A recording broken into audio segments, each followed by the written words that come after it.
Hello and welcome to Learning and Technology. My name is Frank and I'm glad that you're here.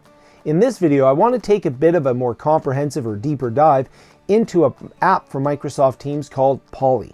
Poly allows me to take surveys and take polls of team members both within the Microsoft Teams environment, in channels, and also within a Teams meeting. Now, there is a bit of a caveat to that. In order to be able to take a poll within a Teams meeting, you have to be on an upgraded Microsoft tenant for Microsoft Teams. And Microsoft is slowly rolling those features out to different tenants across the world. For example, right now, I'm not a member of a tenant that allows me to add apps into meetings. I'll show you where that is near the end of this video. It is a bit of a longer video because I'm going to go through the product pretty extensively, but if you want a good overview to understand how you might be able to use this product in your environment, let's go have a look. So before I go into Microsoft Teams and work with Poly there, let's go ahead and take a look here at Poly here in my environment here. So one of the ways that we can really make a big difference when it comes to working with a tool like Poly is by doing a little bit of advanced planning. So a Poly, or a poll, and we'll call them polys, is going to be able to go in and I can create a number of questions and provide selection options for each of those questions. And there's all sorts of things that I can gather in here. And I'll show you that when I do the demonstration of the product and some of the new features of the product. But the idea is that if I create a poly that says, "How are you feeling today?" then I can utilize that many, many times. I can use that in different discussions, in different meetings, in different chats. And if I create a poly that says, "Did you understand the concepts that I just explained to you in my classroom?" I can get a heat map right away in real time of how students are feeling, whether I went a little bit too fast, whether I went a little bit too slow and they want more detail, whether it was just right, and sort of how everybody felt. And I'll talk about how I can do that in the Poly environment. But what I really want to do is I want to go through and I actually want to create a whole number of polls all in advance. So I'm going to create all these different polls in advance. And by creating them, what I'm going to do is I'm going to have a library of all of these different surveys, responses that I'm going to collect. So I can have all sorts of surveys and short ones, long ones, whatever the case may be. Ones where I can get free-form feedback, one where I can get instantaneous feedback. And while some people might call this a library of polys, I prefer to refer to it as a cage of polys because they're parrots and because I like to stay on theme. So I'm going to create an entire cage full of polys. And then what's going to happen is that when I'm in my Teams meeting, so we have my Teams environment, and one of the aspects of Teams is I can hold a live meeting. And in that live meeting, I will have a chat window. And what I can do is I can, just like a friendly parrot owner, I can say, you know, Poly want a cracker. I can bring Poly into that meeting. So now I can invoke and I can call Poly to come visit the chat and collect that information from me because I prepared that Poly in advance. And that's if I have some sort of meeting in place. The other thing I can do, of course, is in my environment, maybe I have a discussion forum. So guess what I can do there? Same thing. I can call a Poly to come into, or I can invoke, or whatever you want to use in terms of the language. So I'm going to have a cage full of polys that I call into my environment. Now you can, if you want, you don't necessarily have to have them built in advance. You can create one right on the fly. So let's say I'm in a meeting and I just want to do a survey and I don't have a pre-existing poly defined for that survey.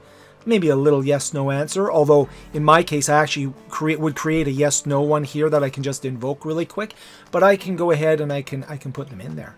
And one of the cool new features of Poly that I really like, well, it's a feature that we have within Poly, is that I can create a meeting. So in Outlook, I can actually go in and when I schedule that meeting, right? So I can create a scheduled meeting, and that could either be a one-time meeting or a reoccurring meeting.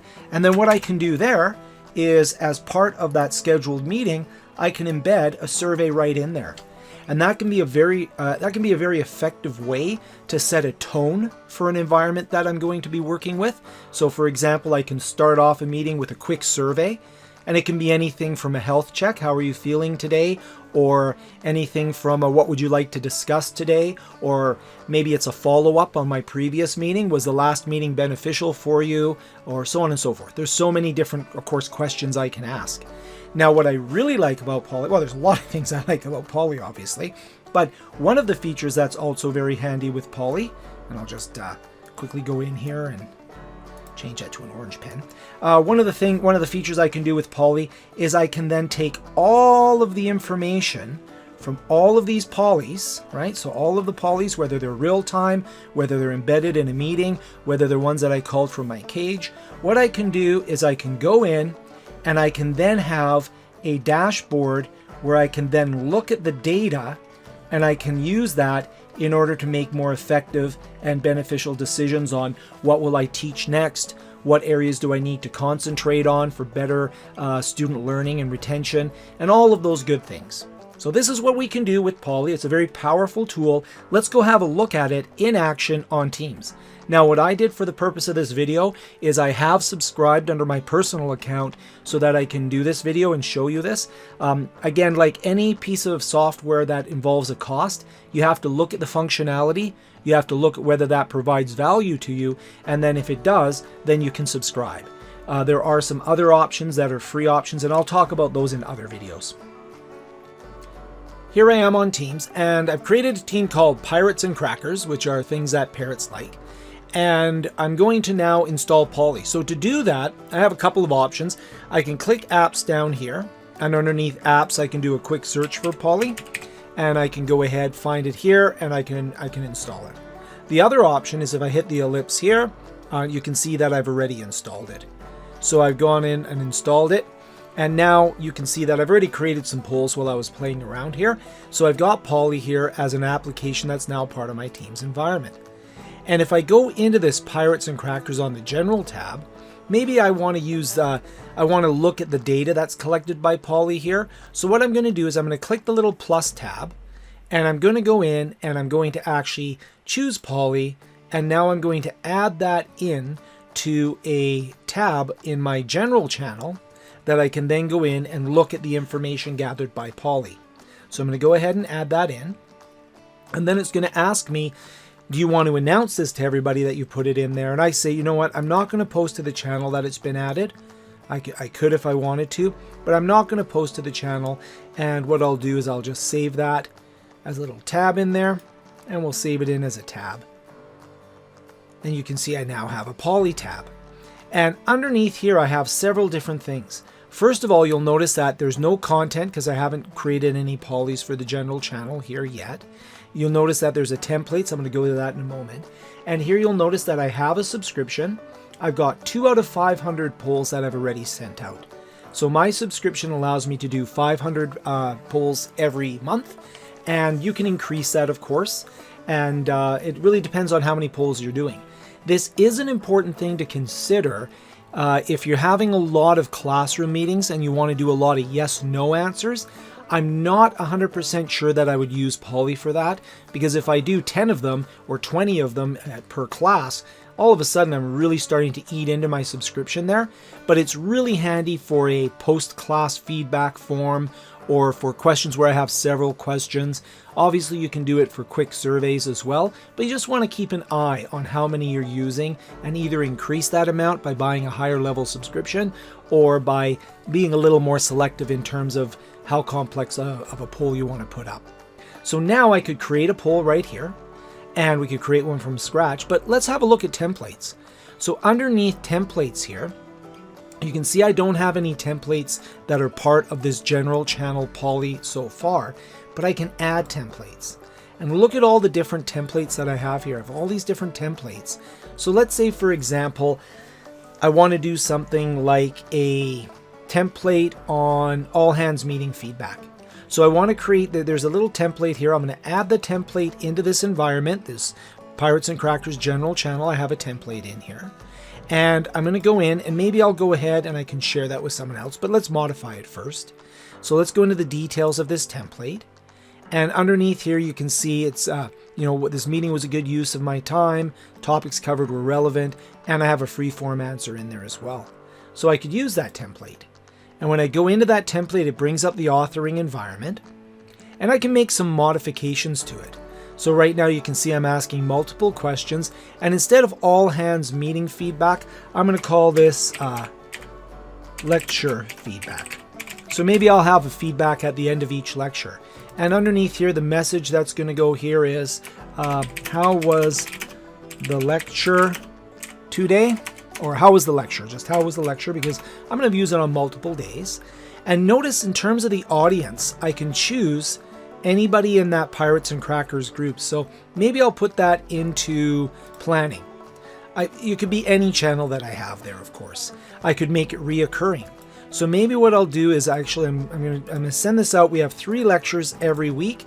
So I'm going to send it out every Monday, Wednesday, and Friday. And what I'm going to do is every Monday and Wednesday and Friday, starting next Monday, which is the 23rd, I'm going to have this go out at, let's say, 10 a.m. So what happens is my lecture goes from 9 to 10, and then at, say, 10:15. So 15 minutes after the lecture, I'm going to send out this survey, and I'm going to give the students, let's say, 12 hours to complete this survey. And then it's going to close. And then you can see I have the questions here. I can even put a reminder. You have to be aware that you have to have 100 members of your team or less. So bear that in mind if you have a very, very large classroom. But I can add a reminder out to the various students saying, don't forget to take the survey. Well, let's just do that. So I'm going to add a reminder, and let's say I'll add that reminder 60 minutes before the poll closes.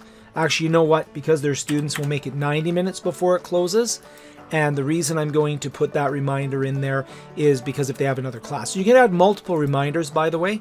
So I'll have another one 30 minutes. So they'll get a 90-minute and a 30-minute one. And then underneath the questions, the meeting was, okay, so I learned something new. So you could say I learned something, it's hard to type and think at the same time.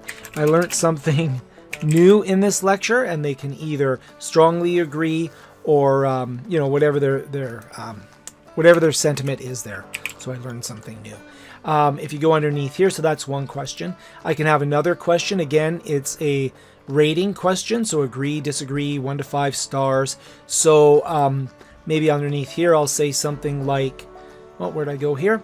So I have a question. I don't want open-ended. I could do multiple choice, but I could go in and I learned something new. I have that in here. Then I have this open-ended question. What topic should we cover next lecture?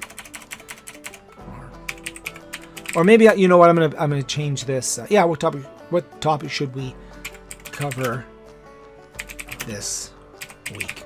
Just something along those lines. And then I can add new questions in there. So in this case here, question 3, the topics covered were relevant to me. You can see I've got that rating 1 to 10. Okay.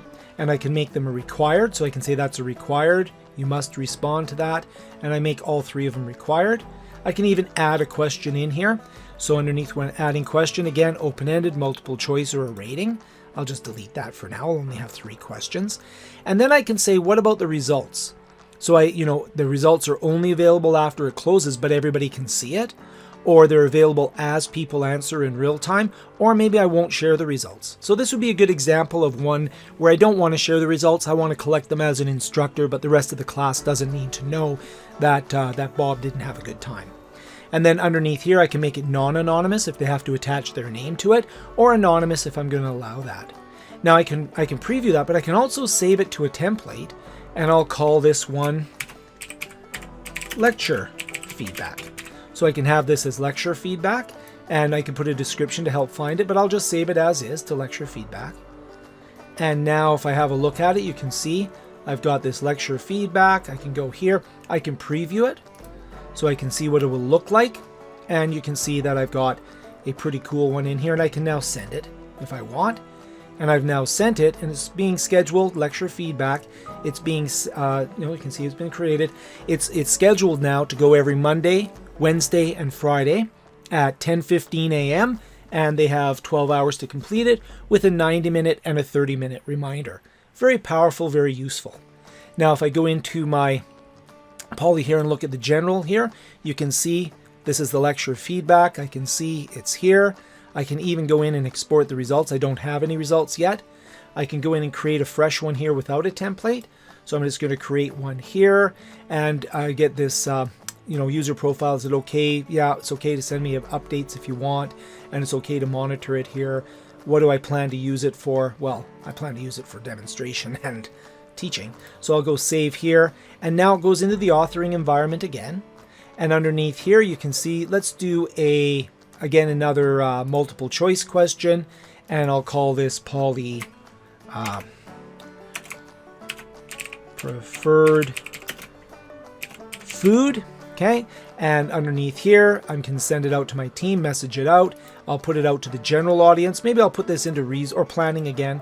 I'll push this out to planning. It won't be reoccurring, and I can send it now as soon as I do this, or I can send it at a specific time.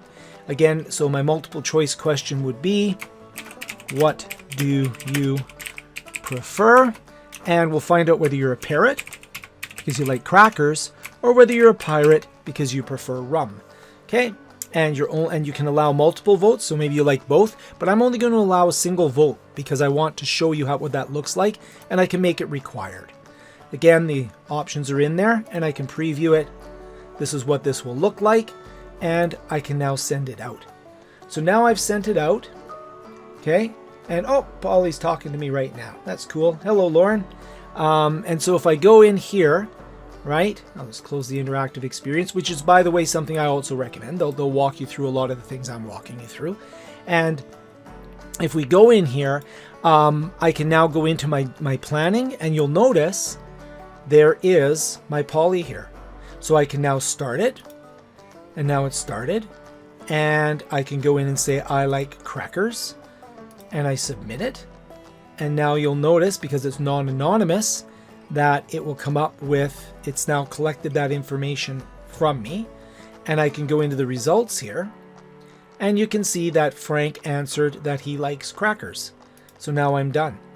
Now you can also, if you go into the general here, remember I put the Poly tab here. If I go into the Poly tab here, I can now go in, and I can go into you can see underneath general, I've got everything in here. The lecture feedback's there. If I go to the all content tab, it shows me all of the different polys that I've created in there. If I go into the templates, again, we see all the templates, including my templates that I've imported into here. So you can see all the information that I have in here, and I'll just go back to, let's go back to the general. And if I actually go back to planning, and I can see here, I can view the results of this poly. And we have it here. Now, when I view the results, there are some pretty cool things that I can do with the results. So I can see them there, obviously. So I can see that I have the information in there. But I can also go in, and I'll go in here and hit the ellipse here. And you'll see underneath the ellipse, I can go in and export it. So I can close it if I'm done with it. I can export it or delete it. When I export it, I can actually pull this in as comma-separated values. So I can export this and bring this into an Excel spreadsheet, or I can bring the information into Tableau or Power BI or any of my analytical tools. So that's really cool. So I'll just confirm that I'm going to export it. There's only one response, right? And now it sent me a card here. Grab it. And you can see that I've now got this preferred food, and I can allow that in order to push that up to my OneDrive, and I've now exported my poly.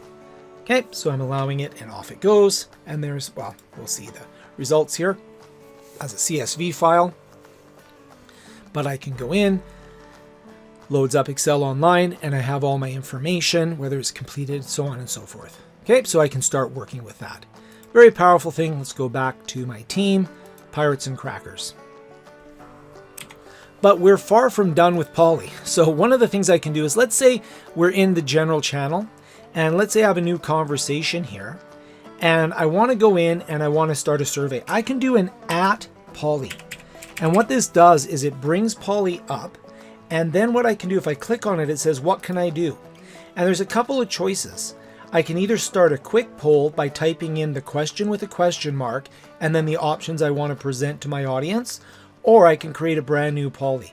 Let's go ahead and do the first one. Let's go ahead and do a quick poll. So I'll go here, and my quick poll will be, did you understand? Oh, for heaven's sakes, typing. Understand the content. So when I say, did you understand the content? Your options are yes, no, a little, completely. Now, of course, I'm just making this up for the purposes of the demonstration here. You could be a little bit more thoughtful in terms of generating that. But now I've pushed that in. The new poly was created. And if we just wait a few seconds, you'll actually see that poly pop up in the chat. So if I click on the poly, you can actually see it here, right? The new poly is here, right? So I can go in and I can go to it, okay? And if I go to it, and if I'm in the general chat, you can see that it appeared in the general chat, and I can go in and, did I understand the content? Yes, I did. And then what I do is when I click yes, I can submit my vote, and I will get my vote popping up. And you can see that Frank, non-anonymous, 100%, he chose that. And you can, of course, choose when you design your polys, if you're going to bring in a different poly, you can choose whether it's anonymous, non-anonymous, so on and so forth. But that's how it appears in a chat. So that's a really great way of doing a little inline survey. Okay, so I'm just quickly going to go in. If I go to my poly tab, now that I've gotten responses to that survey that I created, did you understand the content? Notice here it also shows up underneath my content. I'm starting to see the poll come in. I can view the results. I can also download from here, do the export from there, and you can also share and delete it from there. So you can see that upcoming polys are here, as well as ones that are currently running and that I'm collecting information for. And if I go into the general chat again, I can actually go in when we go into the view all results, right? I can see everything here. Oh, actually, I wanted to show you quickly here. If I change my mind, that I understood a little, you'll notice it'll actually change the real-time results. I'll submit that vote, and you'll see that it changes it, because in my case, each individual can only vote once in the poll. So that's a pretty handy thing to do as well. So let's say I wanted to, we'll go ahead quickly, and I'm just going to go into Poly here, and I'm going to create a very quick poll again. We'll create another one. So to show you how quick it is to create one. This time I won't do it from a template. I'll just do a single question to my general audience, and my question will be multiple choice, and my question will be, what is your favorite food on a vacation? Okay, and then my choices in here will be crackers, of course, bananas, because I think parrots like fruit. And if we go in here, and it could be bird seed, and it could be, I'm just trying to find out what we should order for our wonderful polys that are coming in here, and it might be something like mango. Okay, so we have all these different ones in there. You have multiple votes in this case here. Maybe even allow them to add their own choices in there. In this case here, they can comment it, right? So they can comment on whether they like the poll or not. And in this case here, they can be anonymous. And in this case here, I'll show the results in real time. So let's go ahead and I can preview it. And there we are. That's what it looks like. Okay, so I have it in there, and I can, of course, I can send it to the channel right away. I could schedule it. But in this case here, I'm sending it right now. It's going to take a few moments. And once it's sent, you'll actually go into the general channel, and you can see that it's created. And then it's going to actually fire off to that audience in just a few seconds. And if I go back to the general channel, let's just go back to the general channel. There it is. So actually, if I go back to Poly, you'll see that it now has the status of being sent. There it is. So there's no votes yet, but go back to the general. And you can see on the main channel, I like crackers and mango, and I'll submit it. And you can now see that we're now getting votes for crackers and mango, and I can see the results there. If I go to Poly, this might seem like I'm doing the same thing again, but I'll show you in a few moments. So there we have, all this good information. Now let's say I'm in my planning area, and let's say underneath here, I want to go in and start a new conversation. I can go at Poly. And here's where I can pull a previous one that I've done. So if I go into Poly and you say, what can you do? Create a new Poly. Now, really, it probably should say create or use an existing Poly. So create a new or use an existing Poly. Because when I go into this authoring environment, notice I can grab any template that I maybe created. So I created this lecture feedback. I can just preview and send it, and boom. Preview it, make sure it's the one I want, send it, and then it'll show up in this planning right? And you'll notice it's a scheduled one, but I'll go ahead and start it. And now here it is. I can go in, I strongly agree. Response. I'm just filling it with dummy information here. Hello and 2. Okay, submit the response. And now I've got the response in there. Notice it didn't show me the results in real time. As the person who started the poly, I can go in and I can actually review all the results here.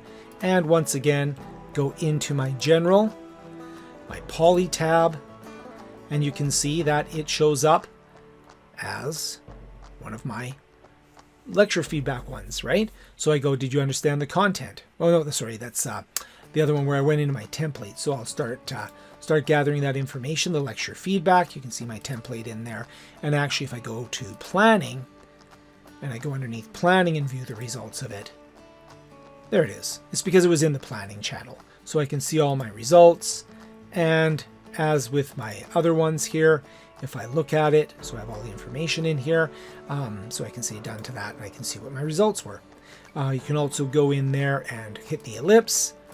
And once again, you can download, export it, whatever you might need to do. Notice if I go directly into the Poly app, there's a little indicator there, and that's just information on the Poly app itself of all the different chats and all the channels I was in. And underneath here, I can see the files that were generated. So there's my download. I can go into my dashboard. Underneath my dashboard, I can see all of the different, no matter what channel I was on, I can see what my different polls were. I can go into help and about. I've showed that before, but here's a good example of lecture feedback. This was anonymous. One person completed it. It was in the planning channel. This was in the general. This one here is still open, and it was non-anonymous. I sent that out. It closes on November 27th. Notice this one here. I sent it in the planning channel, in the general channel. So you can see where I sent it, and you can see which ones are currently running.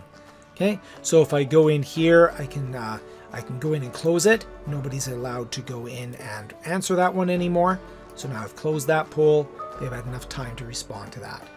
So we have all these different results, and all the different things are in the main Poly window.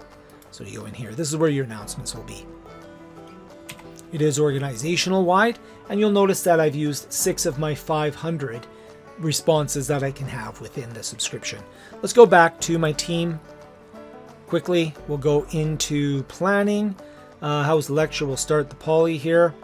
You already finished it. Oh, that's because it's the same user account, so it told me I already finished it. Let's see if I can do preferred food. Nope, I already finished it. So I've done a lot of the polls and surveys as I was demonstrating in here. If I go here, I'm going to go bananas and birdseed as well. I'll submit that in. You'll notice that it'll update the real-time results. So now we can see bananas and birdseed. Maybe I like all of them, so now I've got all 4. Submit the vote there. And I could even add a choice, and I could say rum. Okay, pirate snuck in there. So now we have rum in there as a choice, and you can see that rum is there. I'm going to choose just rum, and it clears my choices. It recognizes who I am as an individual, even though it says anonymous. It knows I'm filling it out. So I've gone from liking everything to 100% rum. I guess I really am on vacation. Now, one of the questions that's going to come up very quickly is, how can I use Poly when I'm in a Teams meeting?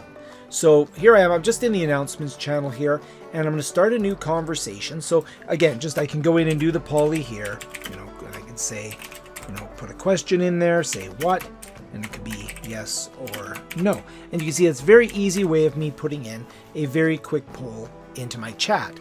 However, what happens if I want to go in and I want to go in and have a meeting? So I could meet, if I go into the drop down and do schedule a meeting, this is where it gets a little bit tricky. So for example, I currently on my tenant, you'll notice here it says details and scheduling assistant. The newer versions of Microsoft Teams that they're rolling out on a tenant by tenant schedule, and not everybody has a plus sign here. And unless you have the plus sign here, you cannot add any applications into your team meeting. So there's really nothing I can do here. I'll just do this as a test meeting, and we'll go ahead and send that to everybody. And excuse me, if I'm in the test meeting, we'll go ahead and join it. So we'll grab the test meeting here. Come on. And once I'm in the test meeting here, I can join that meeting. And I'm just going to mute my video and my audio so we don't get feedback. And when I go into my test meeting, if I go into my chat here, if I go in and type in @Polly, I'm going to get nothing. So nothing will happen if I put that in. It'll just put the characters there. What you will find is that if you are on a newer tenant and you hit the plus sign when you're scheduling the meeting, so let's just leave this here, and you go in and you hit the plus sign when you're scheduling a meeting, then you can add the application into your meetings and it'll work just like it does within your conversation window here. I hope that was useful for you. Thank you so much for sticking around. I know it's a bit of a longer video, but if you did like the video, hit the thumbs up and subscribe for more videos like this, and comment down below on how you're planning on using a tool such as Polly in order to get better feedback from your team members. Thank you so much for watching. Here's some other videos of mine that you might also find interesting.